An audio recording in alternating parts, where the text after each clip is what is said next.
नमस्कार दोस्तों, इस वीडियो सीरीज में हम लोग पढ़ रहे हैं सामान्य विज्ञान के वैसे सभी महत्वपूर्ण प्रश्न जो रेलवे की विभिन्न परीक्षाओं में पूछे गए हैं। इस वीडियो में अगर आप नए हैं तो कृपया चैनल को सब्सक्राइब कर लें। प्लेलिस्ट में जाकर सामान्य विज्ञान के और भी कई प्रश्नों के वीडियो हैं, उन्हें भी देखें। अगर वीडियो अच्छा लगे तो लाइक करें, अपने सुझाव कमेंट करें और चैनल को ज़रूर से ज़रूर सब्सक्राइब करें। आज का पहला प्रश्न है, कैपिटल जी की इकाई है, इसका मतलब है कैपिटल जी का मात्रक क्या है। सही answer option C, newton metre square प्रति किलोग्राम स्क्वायर। इसकी व्याख्या देखते हैं। गुरुत्वाकर्षण नियतांक कैपिटल जी बराबर फॉर्मूला होता है F(r²) बटा m1 m2। आप इसकी व्याख्या भी देख सकते हैं। अगला प्रश्न है, आवेग माप है किसका। सही आंसर है भार का। आवेग भार का माप होता है दोस्तों। इसकी व्याख्या देखते हैं। आवेग वस्तुतः बल की क्रिया का मात्रक है। यह पिंड पर आरोपित बल तथा उस समय के गुणनफल द्वारा परिभाषित होता है जितने समय तक के लिए बल कार्यरत रहता है। आवेग बराबर बल गुने समय अंतराल। चूंकि भार गुरुत्वीय बल ही है, अतः डी सही उत्तर है। अगला प्रश्न है, बल का मात्रक है। सही आंसर है बल का मात्रक किलोग्राम मीटर प्रति सेकंड स्क्वायर। इसकी व्याख्या देखें। बल का मात्रक किलोग्राम मीटर प्रति सेकंड स्क्वायर होता है। बल बराबर द्रव्यमान गुने त्वरण। अगला प्रश्न है, 1 माइक्रोन बराबर होता है। सही आंसर 0.001 मिलीमीटर। सही आंसर ऑप्शन डी। इसकी व्याख्या भी दी गई है, आप इसकी व्याख्या भी देख सकते हैं। अगला प्रश्न है, तापमान का एसआई मात्रक है। सही आंसर केल्विन। तापमान का एसआई मात्रक केल्विन होता है दोस्तों।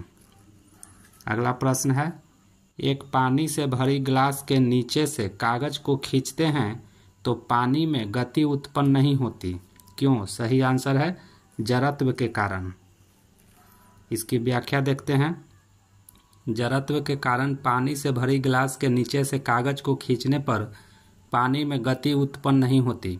एक पिंड की स्वयं एक समान विराम अवस्था को बदलने में अक्षमता विराम अवस्था का जड़त्व कहलाता है।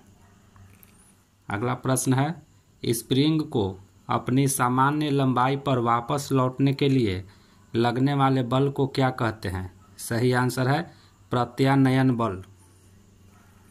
इसकी व्याख्या देखते हैं। स्प्रिंग को अपनी सामान्य लंबाई पर वापस लौटने के लिए लगने वाला बल प्रत्यानयन बल कहलाता है।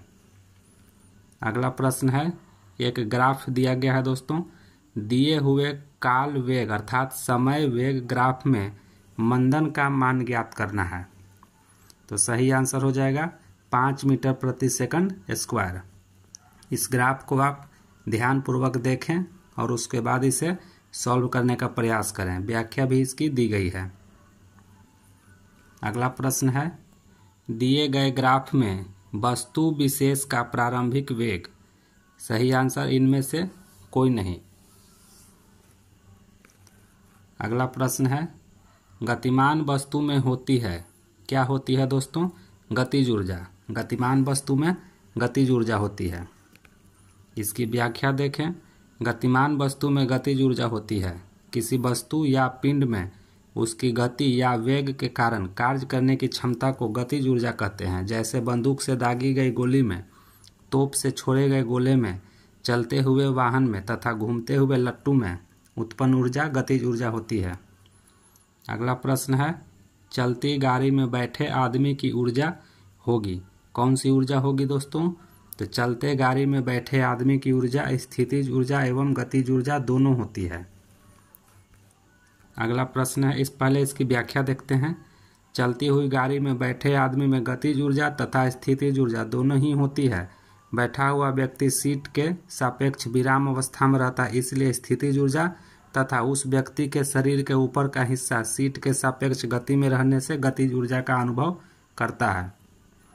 अगला प्रश्न है, क्रिया एवं प्रतिक्रिया। क्रिया एवं प्रतिक्रिया ऐसे चीज़ें हैं दोस्तों जो दो भिन्न विषयों पर कार्य करते हैं, समान परिमाण में रहते हैं, विरुद्ध दिशाएं रखते हैं, सभी सही हैं। सही answer option D A, B, C तीनों ऑप्शन बिल्कुल सही हैं दोस्तों। इसकी व्याख्या देखें।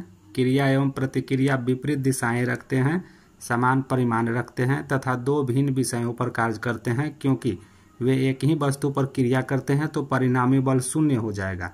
इसी वजह से सभी आंसर इसके सही दिए गए हैं।